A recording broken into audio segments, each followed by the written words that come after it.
And welcome to the Marcus and Mike show, guys, where Marcus is still recovering from the loss from last night. So I have to go ahead and bring Marcus in right off the bat here. Marcus, sorry about your loss, man. I know it's heartbreaking, uh, but we live and learn, right? Yeah, I mean, Bill O'Brien, I'm almost, I don't want to fire him, but man, it's the same thing over and over. The offensive line, he is not protecting. He's got to move Deshaun around because the offensive line is about as good as your high school team. 5A, 6A. I mean, they probably can hold up a little better than that. I mean, it's bad. And then let me tell you where Bill O'Brien ultimately lost the game. Are you ready? Ready. Okay. Deshaun Watson, they throw the touchdown to Kenny Stills. Hmm. 37. There's 37 seconds left on the clock, right? Deshaun Watson's an absolute beast. Dials 30. Brees has 37 seconds left, right? Right. Okay. They kicked it deep, and they just went ahead and let Brees walk out to the 25-yard line. Oh, taking off the clock, he still had 37 seconds. What you do in that situation, dumbass Bill O'Brien, you have your kicker straight up in, not a touchback, where it comes down, and this is good for you, Michael, too. You're coaching. Right. You don't kick it deep and then just let them then get to the 20. In the NFL's case, the 25 now. You kick in the and your coverage team is being kicked. You have that ball drop to like the 5 or the 10-yard line, and then you play good coverage on the kick, and it takes off about 9-10 seconds. Right. You're So now 100% Drew right. Brees only has about 27 seconds. He doesn't have the full 37. If Bill O'Brien does that, right, Right. Texans won. Texans will win that game. Well, He went ahead and booted it out of the end zone, gave Brees the ball at the 25-yard line, no time taken off the clock with the full 37 seconds. He lost the game on not making that decision. Well, before we get too carried away into that game, it is Tuesday, so it is trivia day. So let's go ahead and Huh? start off with some trivia. Marcus, a disclaimer: I've not asked you these questions or prepped you like Oh, at all. I literally just pulled them up on my phone. I typed in NFL trivia, and this is what we got. So, are you ready? ready. Yeah, I have no idea what you're going to ask me. First question: In 1993, what NFL team made offseason trades for Joe Montana and Marcus Allen? Oh, the Kansas City Chiefs. Oh, that one was pretty easy. You're lobbing me softball. You're lobbing me a 50-mile-per-hour softball. Yep, exactly. Perfect. So, what team was originally named the New York Titans? Ooh, that's a good one. Was it the New? I thought you were going to ask me who was the Dallas Texans. They became the Kansas City Chiefs, by the way. That's pretty Right. funny. Yep. Um, Man, I don't know the New York Jets. I don't know that one. That's pretty good. I know I wasn't around for the Titans. The what was it? What was it? The New York The Titans. New York Titans. Man, I don't know the New York Jets. I have no. That's a good one. When you tell me, I might go, oh yeah, but I guess man, the Jets. I'm not sure. Well, you are 100% correct. It was the New York Jets. In Wow. in, Okay. in 1963, Stony Wembler changed the name to the New York Jets. So, Right. what team won three Super Wow. Okay. So I'm Bowls? 2 for 2. Yeah. I guess that one. And here's another 40 mile an hour fastball. What team won three Super Bowls in 1990s? Really? Question number three on the site. Of course. Yeah. The Dallas Cowboys. They were the first team to win 3 out of 4, and then New England won 3 out of 4 in the early 2000s. Okay, so here's a little harder one. This Okay. this this this is predates my time watching NFL. But who was the first player to rush for 1,000 yards in one season? Joe Ooh. Perry, Jim Brown, Beatty Feathers, or Steve Van Bruyn? I'll go Steve Van Buren on that one. It couldn't have been Jim Brown. There's got to be somebody rushing for 1,000 yards before Jim Brown. I don't know. So Steve Van Buren. Steve Van Buren is incorrect. So Who was it? it is Beatty Feathers was the correct answer. See, And it was in yeah. 1934. He rushed for 1,004 yards with only 119 carries, 18.4 yards or 8.4 yards a carry. Wow. Okay. Yeah, I did not know that. Okay. So I here's knew it couldn't have been Jim Brown yeah, because Jim Brown, you know what I mean? Somebody had to rush for 1,000 yards before 1960. right. So here's another easy one I think for you. Which NFL team logo features a helmet logo only on one side of their helmet? I'm not good with like the jerseys and the pants and the helmets. I really am not. Like that's not my specialty. I'm more into. So Uh, here is the four options here. We yeah. have the Dallas Cowboys, Pittsburgh Steelers, Miami Dolphins, or New England Patriots. Wait, Miami. I don't even know. To be honest, is it showing the helmet? Yeah. So the correct answer is the Steelers. They only have they have the Yeah. three stars on the Okay. side and the Steelers on the Oh, side. and it's all black on the other side. Yeah, correct. Yeah. So there's no. Okay, that makes sense. Yeah. I'm not good with it, man. People are worried about like what's on the helmet and the uniforms, man. I'm one of those guys, man. Just issue the shit and let's go. Let's go play. Okay, so the final question for today, since we are kind of been hard on Lamar Jackson, like a little bit here. People said he's had the best passer rating, etc.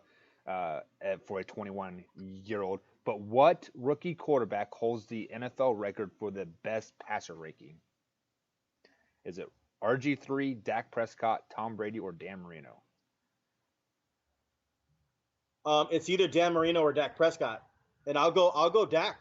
Yeah, you are 100% correct. Dak did finish his rookie season with the 104.9 passing record, breaking RG3's record set in 2012 with the 102.4.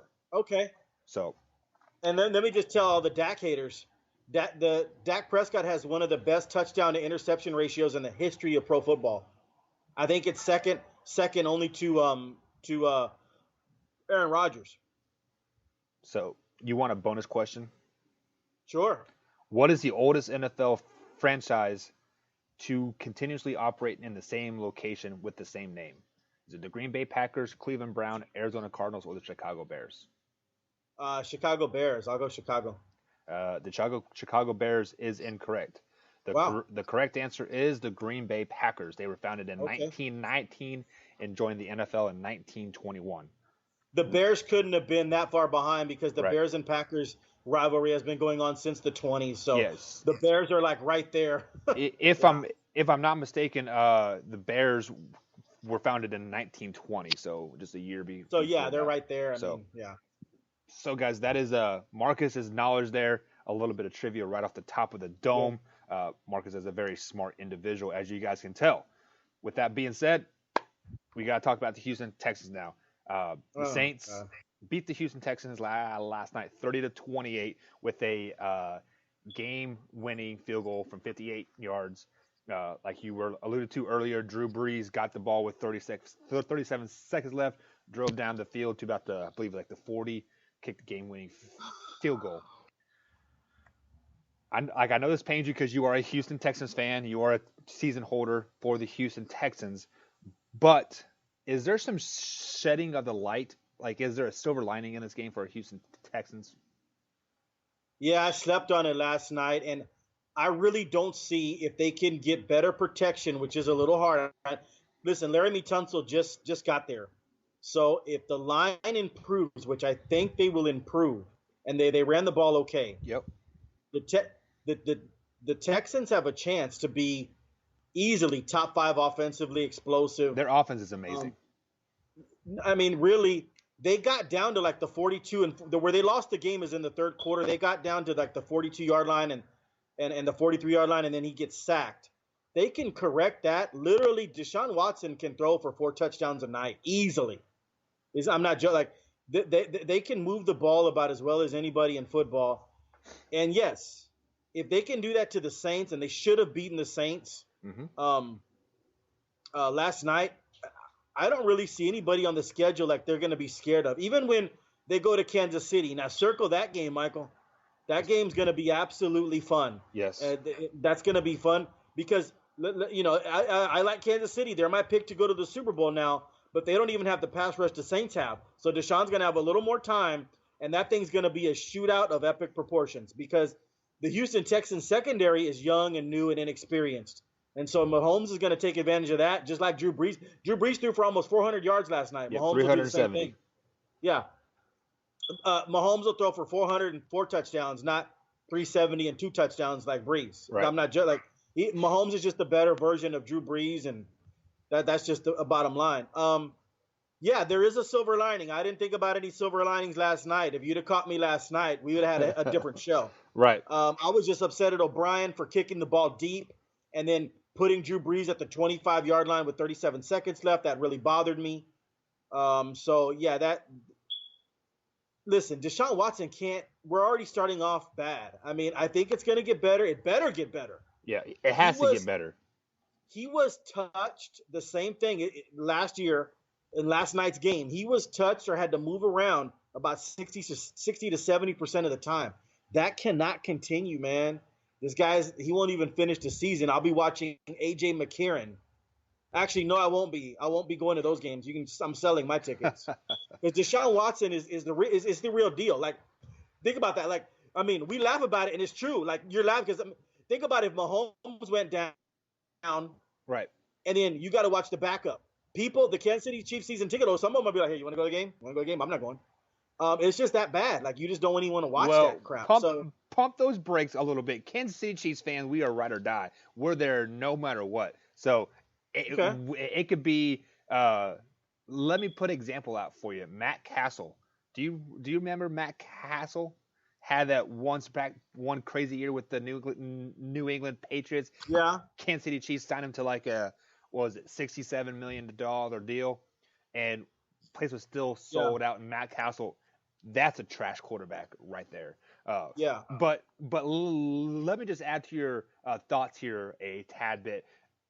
Watson was sacked 6 times this past night. The previous year, I believe he was sacked 70 times. So this cannot be a continuous trend. Yeah. Because look at that talent that he has around him. With the addition of Kenny Stills to this team, this Houston offense scares me. Because people are saying the Patriots are unstoppable, the Eagles are unstoppable, the Chiefs are unstoppable on the offensive side. Houston is going to be unstoppable. You give Kenny Stills a couple more weeks into that offense and gets that gelling happening with that quarterback. You give Watson, so he got sacked 6 times this past night. You cut that in half. He does 3 sacks a game. This offense is unstoppable. You cannot beat Watson on air. You cannot beat him on the ground. It is going to be deadly to watch. And you are exactly right. This Kansas City Houston game, if this game was at Houston, it would be even that much more impressive because it's going to be warmer. Houston plays in like a dome, right? Yes. So you'll be on turf, so it'd be that much faster. The only thing that might slow this Houston Kansas City game down in a few weeks is it might be raining, it might be snowing, and then the grass. So that's the only thing that would downplay this game whatsoever. Listen, if Deshaun Watson had the Cowboys offensive line or the Colts offensive line, anybody but the Houston line, right? Huh? Anybody but the Houston line. Yeah. No, if they had the Kansas City Chiefs line, literally, I'm not joking, man. Deshaun Watson might score every possession. Yeah. And the only thing that stops Deshaun Watson, he's getting sacked. Yeah, you're 100% correct. And the only thing that's lacking on this Houston team, which is still hard coming off the tongue, is their defense is kind of questionable. They pretty much let Drew Brees drive down the field on them, and it was kind of tough to watch. It was because this is not the Houston defense that I've grown to like over the last 5 or 6 years, and that's kind of tough. But Houston fans, Marcus, do not freak out. You guys lost to probably the second best team in the NFC. Yeah. Come on. I agree. I was freaked out a little bit how they lost, but no, I mean, the Texans are still going to go 11-5, and this is just a hard pill to swallow. This is just one of those 5 games. Yeah. And now as a Saints fan, I kind of got to hit the panic button a little bit. Maybe not hit it, but have my hand close to it because Drew Brees did not look like Drew Brees in that first quarter. He looked pretty looked pretty rusty, looked pretty old. So, I mean, yes, in the second half he did look more like Drew Brees. He did end up throwing for 370 yards for 2 touchdowns and an interception. Pretty good day stat Yeah. wise, but the age might be catching up with Drew Brees. So if Drew Brees has if he gets sacked or hit at a lock at all, this could be the beginning of the end for him early in this year. So with all that being said, there was a second Monday night game as well. The Oakland Raiders taking on the Denver Broncos. All the turmoil surrounding AB. We both had Broncos winning that game, and we both lost. The Raiders come out on top. I believe the score was 24-16. What are your thoughts on that game? Well, we both had it wrong because we thought maybe the noise might affect. They blocked out the noise. Yeah. The Oakland Raiders. All the outside crap, they just went ahead. They showed they're a band of brothers and they just played football. And I figured that could happen. If that happened, then I figured the Raiders would win. I just didn't. They're the Raiders, man. I thought it'd be a bunch of penalties and all that stuff would distract him. Give credit to Mike Mayock and John Gruden. That noise did not. They blocked out that noise again. That nothing affected them last night. They just went out there and played football, and they played good, sound football. Yeah. And I knew that Tyrell Williams was a big signing from the San Diego Chargers. I mentioned that on many occasions. I told people you better take him in fantasy, and I don't care if Antonio Brown's there or not. Antonio Brown will be getting double coverage, and Tyrell Williams will still be getting the football. Yeah. Now Tyrell Williams is the main option. So he's 6'4". That's one of David Carr's. You throw it up to him, and Tyrell Williams will go get it. And he had a good night last night. I love the running back. We've been talking about him since the draft. The kid Jacobs out of Alabama. He's not in that Ezekiel Elliott, Todd Gurley, Saquon Barkley. He's in that. You know how we put quarterbacks in tiers. Right. Well, Jacobs is in the second tier. You know what I mean? Like right below those top. He's in that second tier, and he'll eventually. I don't think he'll ever be that first tier, but that second tier is a good place for him, and that's a good running back. And, man, on the flip side of that, Denver and Flacco and all that, John Elway. Listen, it's hard to get mad at Elway in terms of the team he's put together. He already won a Super Bowl with the defense he put together. With Peyton Manning, though. Yeah, but with Peyton Manning, in that season, Peyton Manning threw 9 touchdowns and 17 interceptions. They almost won in spite of Peyton Manning. Right. But Peyton Manning didn't screw up the postseason. So they needed – Peyton Manning became Trent Dilfer. Right. He just didn't screw it up. So which is a good thing, okay? But what I'm saying about John Elway, the good, is he's won a Super Bowl. He's won a Super Bowl as a player and as an executive. Right. That is hard to do. Very. That being said, he has a Michael Jordan syndrome of – you think like Michael Jordan, the greatest player of all time, you think he could figure out a roster and figure out somebody that could play like him or be close to him? Show some talent. Yeah. Pick some talent. What the hell is John Elway doing at his quarterback position? Look, I got a better chance at my daughter picking quarterbacks for him in the draft and free agent. I'm not joking. My daughter could probably look at the stats and go, "Hey, Dad, here's a free agent, 94. Let's sign him." This guy cannot get it right with quarterbacks, man. I mean, dude, get a franchise quarterback or something. Yeah. Because I have never been impressed with Joe Flacco. Never ever. I argue with dumb football fans. I don't know why I do it. It's just I guess I have a disease. People tell me that Flacco's better than Romo because he has a Super Bowl. Like that might be the stupidest thing. You know what I mean? Like you have a Super Bowl, so you're just automatically better than a guy who didn't. Right. Well, if that was, I mean, how stupid is that? That means Eli Manning is like twice as better than Aaron Rodgers because he's got 2 and Aaron's got 1. Is that what that means? Famer, right? Yeah. But the logic in that, Eli's, from what people tell me, since Flacco has a Super Bowl, right, and Romo doesn't, Flacco's way better than Romo, right? Like, okay, so if Eli Manning has 2 Super Bowls, their logic, and Aaron Rodgers has 1, Eli Manning is twice better than Aaron Rodgers. That's the stupidity of the logic. I mean, that's the stupidity. I mean, it's stupid. Flacco is, and I think I told you this before in the offseason, they won the Super Bowl, and then the next year, you think, oh, Flacco's a champion. Pay him. They paid him. He lost to Anquan Boldin, who we threw a lot of jump balls to. Yeah. Anquan Boldin came up with every jump ball that Flacco just threw up for grabs, right? Right. The next year, Anquan Boldin leaves in free agency. Flacco leads the league in interceptions. That's not a coincidence. Flacco's average. He's as average as Eli Manning is. Yeah. And they have Super Bowls. And our guy Romo, who's got more talent in his feet and arm and legs than Eli Manning and Joe Flacco will ever have. And that guy didn't get to an NFC Championship game. That's more on the organization than the individual. But yeah, I've never been impressed with Flacco. You saw it last night. I mean, that's not impressive. And we were also, man, I got to give that Oakland offensive line a lot of credit. Yeah. Bradley Chubb and Von Miller, they didn't touch Carr. You could have played the game at quarterback, and your jersey, your polo shirt would have been looking good. Right. Like they didn't touch Carr. So hats off to Oakland Raiders for blocking out the noise and just playing good, solid football. John Gruden, I give him a lot of shit for last year, but you got to give him credit at least for game one. Yeah, I hear everything you are saying, but as a professional athlete, this stuff happens all the time. So you are immune, or you're trained to once Sunday hits or once Monday hits, it is game time.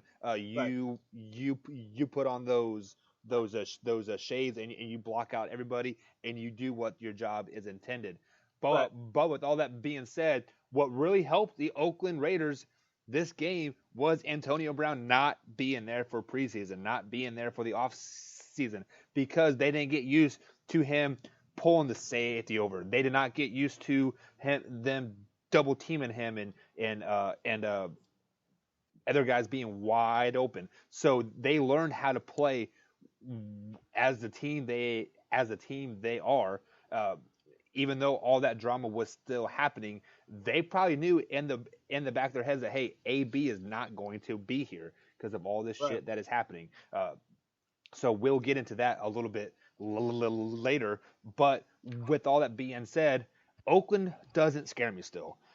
With Antonio Brown, they scared me a little bit as a Kansas City Chiefs fan. Week 2, I cannot pick Oakland to beat Kansas City like I originally had. I just cannot do it because AB does add that much of a dynamic to that team. What you guys don't understand, when you have a supreme talent like Antonio Brown on the field, this does open up the running game. It opens up the passing game because there are 2 players on him at pretty much at all times. So now let me flip over to the Broncos a little bit. I'm glad you brought up John Elway. I have a lot of friends that are Broncos fans because I am from Kansas, and we're kind of right in the middle of Chiefs or the Broncos. So I have a lot of Broncos fans. People praise John Elway still to this day about how great he is, how awesome he is. So John Elway can strike out 3 or 4 more times on a quarterback, and he will still be the greatest thing to walk this earth in those people's eyes. With all that being said, how do you strike out? Well, this is his 6th quarterback that he's been through. And how do you not find one? The one person that they thought was going to be a quarterback got traded to Houston, signed a great big deal, and he was a total flop, and then came back to them, which was really awkward. But it's just, I don't understand. Like just like you said, I'm sure your daughter, my wife, my sister could at least find 1 out of 10. I mean, that's a 10%. Right. He is 0%. The only way you could say he found a quote unquote quarterback was he had an aging Peyton Manning, which like you said, he threw for 7 touchdowns and 19 interceptions. So even then, that was 9 touchdowns, 17 interceptions. Yeah. Like even then, that was a dud. That was a flop. You struck out on Peyton Manning. Like, come on. Like, what is? I don't understand this. So let me ask you this: if you are the owner of the Denver Broncos, do you get John Elway out of there, or you just let him still kind of lead the way? No, I mean, listen, he won a Super Bowl. Listen, he got to another Super Bowl, and then the Legion of Boom just absolutely destroyed Peyton Manning that game. Right. Yeah, I know you remember that Super Bowl. I mean, it was supposed to be a highly competitive Super Bowl, and then Peyton Manning's throwing interceptions, and they're going the other way. I believe it was the very first snap of the game. The ball went over Peyton Manning's head, and it was a safety or a touchdown or something. And it was bad. It was bad. Yeah. No, I mean, he's won a Super Bowl. You have to give him a shot. Let's see what Drew Lock has. Joe Flacco goes out there, and let me tell you something. They're playing Khalil Mack and the boys next week. Yeah. So Another stinker by Flacco, and I don't know. I don't. You're 0-2 now. 0-2 is staring you in the face. Khalil Mack is staring at you in the face. Um, Leonard Floyd. Those guys can rush the passer there in Chicago. Um, you're at 0-2. I don't know if you want to get to 0-3 before you see what you have in Lock. Maybe Drew Lock, their second round pick, 40th, 41st overall selection, something like that. But you're gonna have to see what you have in Drew Lock. You can't let the thing get to 0-4. Well, Uh, I think there's some stat up there that if you start off 0-3, you have like a 5% chance of making the playoffs. And there's only been two teams ever to make the playoffs after an 0-3 start, if I'm not and, mistaken. and and and you know me and my trivia. You know, it's up here. I know the two teams: 1992 Chicago, San Diego Chargers with Bobby Ross and Stan Humphries. Bobby Ross was the coach, and Stan Humphries was the quarterback. The San Diego Chargers started out 0-4, and then went 11-5. The Houston Texans started out 0-3 last year, went 11-5. There you go. But all that being said, though, the Chargers and the Texans, they spent all that energy trying to come back from the 0-3 and 0-4 deficits that they sucked in the playoffs. Right. So yeah, you don't want to start out 0-3 and 0-4. You gotta see what you have in Drew Lock. I don't think they let it get to 0-4 before they bring in Drew Lock if Flacco is playing bad.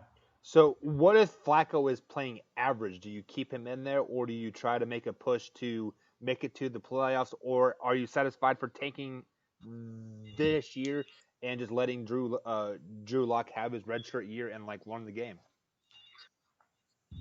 No. If Flacco is not the issue and he's just kind of average, I mean, it all depends on the record.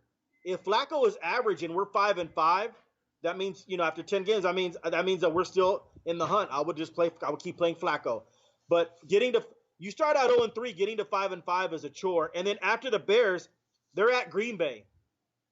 So Tough. this thing, and then Jacksonville's defense. This thing doesn't get any easier. And then at San Diego, I don't see any wins there, man. 0-5, 0-6 starts. That is a tough sledding there. Yeah. And I think their bye week is fairly early, like week 7, Yeah. I think it is. So if Flacco can make it to week 7, that would be positive for Drew Lock, just so he can get a full week of being the starter to prepare, Right. sorry, a full 2 weeks to be the starter and prepare. That would be Right. ideal, I think, situation for John Elway and the Broncos. But with all that being said, the biggest news of the past Saturday, past Sunday, last night, you can even say is Antonio Brown to the Patriots. I am starting to hear all these conspiracy rumors, which I am a big conspiracist. I like reading into that kind of thing, and people are saying that AB never wanted to play to Oakland, but that's where he could get the most money, and all this time he was going to try to get his way out of there. Do you think that is a truth behind that at all? No, absolutely not, because he was already going to be paid that $30 million regardless of where he was traded. He's a clown show. He went over there and they thought they were getting one thing and they got another thing. They thought they were getting this hard worker and he comes to practice. And you did. I saw AB practice a couple of times. He was running routes real hard. If you were just trying to bluff and not stay at Oakland, you wouldn't even take the chance of hurting your Achilles or spraining your ankle or hurting a hamstring. Right. He'd have sat at home and acted like a knucklehead. But he showed up a few times and he was running routes with the Raiders and all that stuff. He wouldn't even have done that. The man's just a knucklehead, man. I mean, with the feet issue, then the helmet issue, and then just the way he's wired, man. And you knew the Raiders were going to find him. The Jerry Jones would have fined him. It's standard operating procedure. Yeah. He has to get fined that $55,000 or whatever it was. The Dolphins would have fined him. Bill Belichick would have fined him. $55,000 to somebody that's going to make $30 million in the next 2 years is like fining you $5, Michael. Right. Me $2. Me $10. I don't know, but it's close. You just go ahead and you say, you know what? Okay, here's your $55,000. Now I'm going to go play with my guaranteed money. No, the clown show didn't do that. He went in there and called Mike Mayock a cracker, yelled at him, recorded Gruden on social media, Gruden's conversation without his knowledge. Clown. Right. Complete clown show. He's a moron. I wouldn't want him anywhere near me. I wouldn't want him talking to my kids. Like, I know I hate to put him in that, like he's some pedophile. Like, I don't want him talking to my kids. I don't want my son learning anything from this freaking moron. I told my wife the other day, I said, I hope he doesn't have any kids, man. He's got like 4 boys. Really? I mean, really, what are they going to learn? Right. They're going to learn to be clowns. And guess what? It's going to be harder on them. You know why, Michael? They're going to learn to be rich clowns. Yeah. So this is a clown show, and he is going to a New England Patriots. He is going to a team for the first time in his career, Michael. Guess what? That doesn't need him. Right. He can walk in as talented as he is, right? And the offensive lineman or anybody can tell him, hey, what's up, Antonio? Man, hey, you can help us score more points. We don't need you, but, hey, you can help us score. You can make it easier. Yeah. We saw that on Monday, on Sunday night, that the Patriots don't need him at all. It'd be like me and you in the hot tub in the sauna, man, in California, and we got 3 girls there, models, and we're okay, right? We got 3 or 4 of them. And then a couple of more walk in. We don't need y'all, but hey, y'all can join. Right. That's 100% correct. So our wives might have something to say about it, but hey, we wouldn't complain for a little while. Right. Yeah, no, but they don't need him. They don't need him, and that's gonna be weird to watch. Maybe he needs that. Maybe he needs to go to a team where, hey, they don't really need me. I'm just gonna run routes and catch touchdowns. Yeah. See what they'll win games. With AB is a luxury. They'll win games now, 45-10 instead of 35-10. He'll catch a touchdown, and you know what I mean. He'll put some. He'll be a fantasy, but they have Josh Brown. I'm still thinking they're going to miss Gronk a little bit because think about it, Josh Brown and Antonio Brown are little. They're small receivers. Brady doesn't have the 6'5" guy to chunk it to. Oh, and Dorsett is little. Yeah. They got little. They're like 5'9" and 5'10", man. Brady's got to put that ball in the money, and they have to use their speed. You know what I mean? To get open. That's fine. They have a tremendous amount of speed, but he doesn't have. That's why N'Keal Harry, their first round pick, is a big deal. He's like 6'3", from Arizona State. Like he didn't play. I think he's going to be on the shelf for a few weeks. Yeah. So I think there might be some games where Brady's going to miss a security blanket, somebody 6'5" to throw to. But that being said, I don't think it's going to be, it's not like they still can win the Super Bowl without Gronk because they're just that talented. And man, did you watch James White for New England the other day? Yes. Wow. That little out of Wisconsin? Yes. Man, he's like Darren Sproles. Brady's in trouble. James White is his security blanket. Yeah. He just throws it to little James White, and James White, boom, boom, gets 10 yards. Yeah, the Patriots, if they can repeat half of what they did on Sunday, there's no stopping them like at all. But speaking of the Antonio Brown situation, I don't listen to Stephen A. Smith all that much, but I saw a snippet of him talking about the Antonio Brown, and I couldn't agree more with him whatsoever. Now, I'm not a black man at all, but Stephen A. Smith, when he said if any other black man would do this, their careers, their lives would be over. And I'm going to elaborate on that even more. If a white person, if anybody besides Antonio Brown would have done what he done, their career would have been over. I don't care how big of a superstar you are. There are only a handful of people. I'm talking like 6 or 7 people that could have acted like that and still got a job. Just like how quickly Antonio Brown did.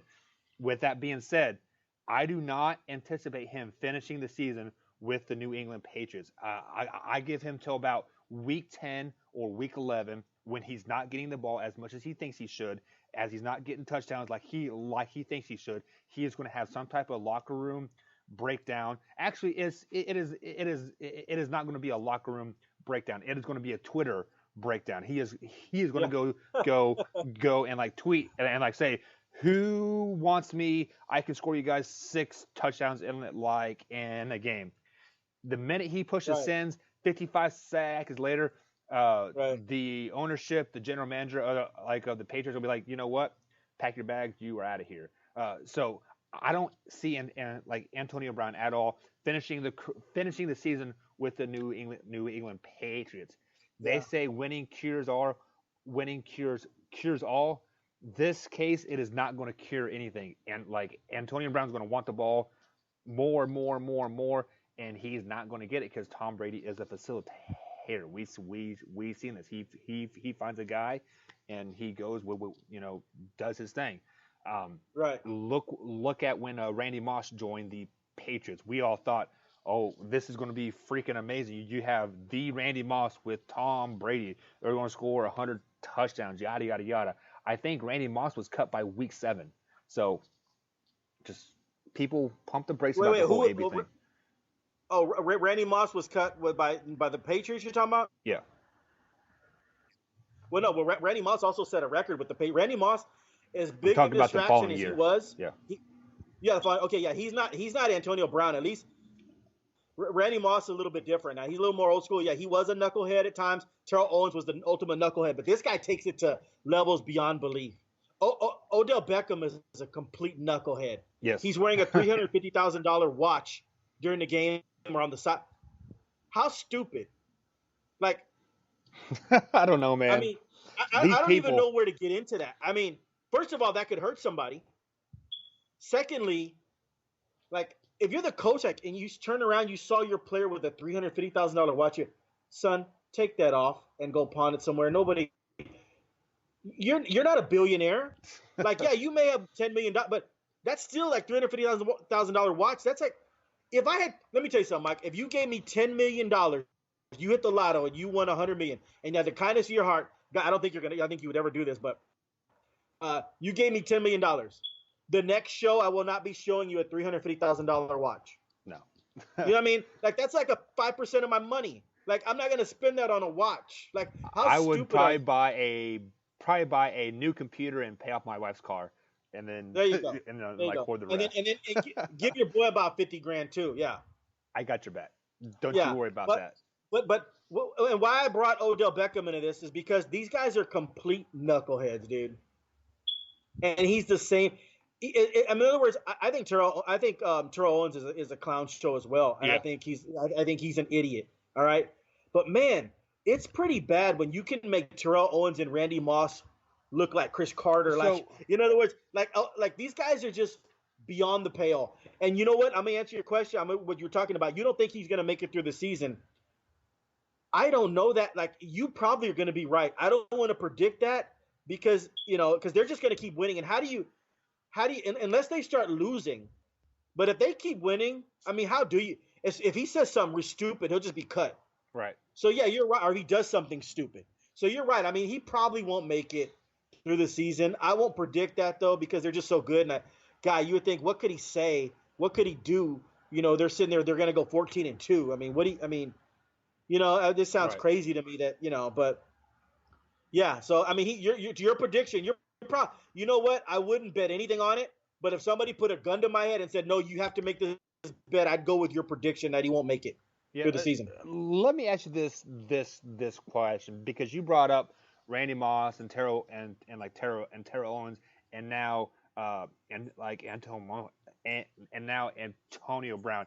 It seems like once these players leave their original team, shit starts to hit the fan. So do you think these teams are covering up for these guys because, hey, this is our franchise wide receiver, we need this guy, and then like once they go to the next place, they are so used into their old ways and they've been getting away with it, they want to ramp stuff up. Like, what do you think is going through their heads? Because Terrell Owens, like the whole sit-ups and push-up thing and the in his driveway, the Antonio Brown thing. It's just like, what do you think is going through their heads? Yeah, I mean, real quick, let me answer your question, but I just got upset when you mentioned Terrell Owens. He said on Sunday Night Football that Jason Witten and Tony Romo are diagramming plays for themselves in the hotel room and they're leaving him out. Yeah, you fucking retard. Like, Tony Romo doesn't want to get the ball to you to win football games. Right. They're going to exclude you, one of the best wide receivers in football. How stupid does that sound coming out of your mouth? You're an idiot. Dude. Right. Like, I would have nothing. Like, idiot. Now to answer your question about the Antonio Brown thing. Yes, Mike Tomlin enabled him to be a knucklehead, and they tried everything they could to keep Antonio Brown. Yes, Roethlisberger had some fault in that relationship, but now we're looking. It's more Antonio Brown. They did everything they could to keep this idiot, this silly ass, and they finally couldn't take it anymore, and they let him. They traded him. Okay, so yes, so with that initial team, they did when these players are drafted by the organizations don't want to give up on these players, especially when they're as talented as Antonio Brown is. So they did everything in their power to keep him. But once he went, but they couldn't anymore. Surprised they kept him as long as they did. That was a long time. Right. But they got rid of him, and now Oakland had the headache, and now the New England Patriots will have the headache. That being said, New England won't have the headache. New England runs their ship a little bit like the Spurs to a certain extent. Now, the Spurs probably wouldn't even take Antonio Brown. But this is where New England and the Spurs are similar. You bring in a player like Antonio Brown, we're a machine. New England is an absolute machine. We're a system. We're the culture on Sunday. People follow us. That's how they think. They think their shit doesn't stink, and they just won a Super Bowl, so they might be right. So as soon as you do something or say something, you're done.